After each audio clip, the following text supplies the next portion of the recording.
what do you dream about? He looked at her and said, not you. And there he was, the one, the only.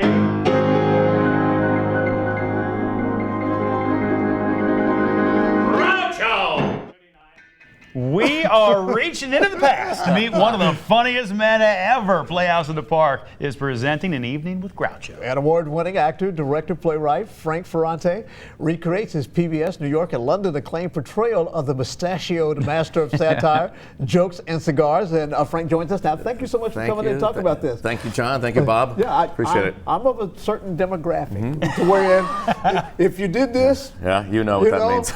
Say the magic word, you get $100. Everybody would know exactly who you're talking about. That's right. So do you find that you are educating a whole new audience about a comic genius? It's a great thing. You know, I've been doing the show for 30 years, since I was in my 20s, and I play all over the world. I played 500 cities. I just got back from Australia doing a 2-month tour. Wow. But I find that age doesn't matter, and you don't have to know who he is because the humor is so great. Yeah.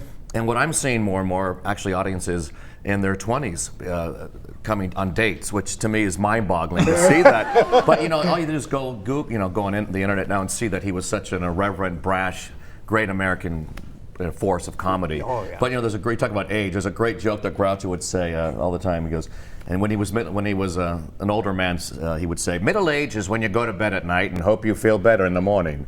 Old age is when you go to bed at night and hope you wake up in the morning."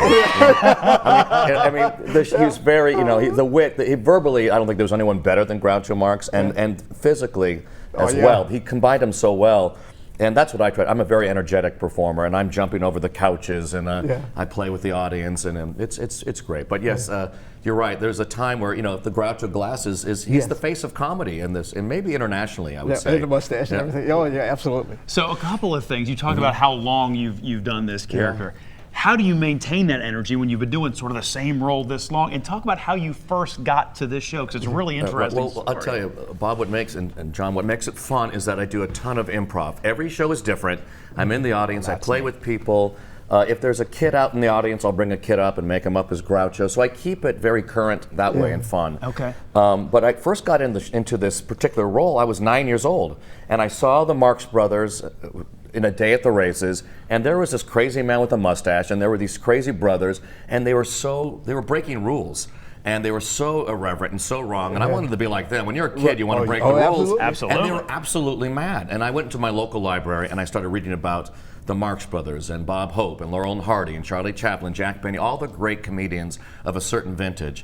And Groucho stuck. And when I went to USC, I went to college, I studied theater, and I put together a one-man show about Groucho Marx as a senior project. And I invited Groucho Marx's son, Arthur Marx. Here I was, 22 years old. Arthur Marx, the son of the funniest man in the world, as you said, probably. There's a good argument for that.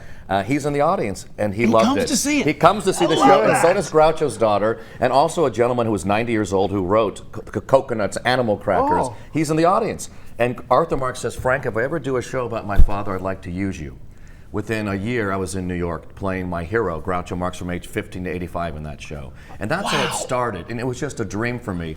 And so for me, it's given me nothing but joy. When I was a boy, I laughed till I cried watching these guys. You know how you find something that really strikes a chord with you. And so part of my mission in doing this show, I do other things, I direct plays and do other roles, but this role has been a constant for 30 years. And so I love hearing laughter. Watching the news before I got here, I'm going, this is why we need to laugh. And so this, the show is. We opened 12 hours ago at the Cincinnati Playhouse, and it's just to hear people laugh and stand for the show. And like I said, I would say a small percentage may know who he is, but somehow it doesn't matter. The sheer force of the humor kind of carries the day. Yeah, he is absolutely one of the funniest guys, and you are preserving a true American icon. Thank you for that. Show. And Frank Ferrante, thank you so much for being here with us. Thank you, gentlemen.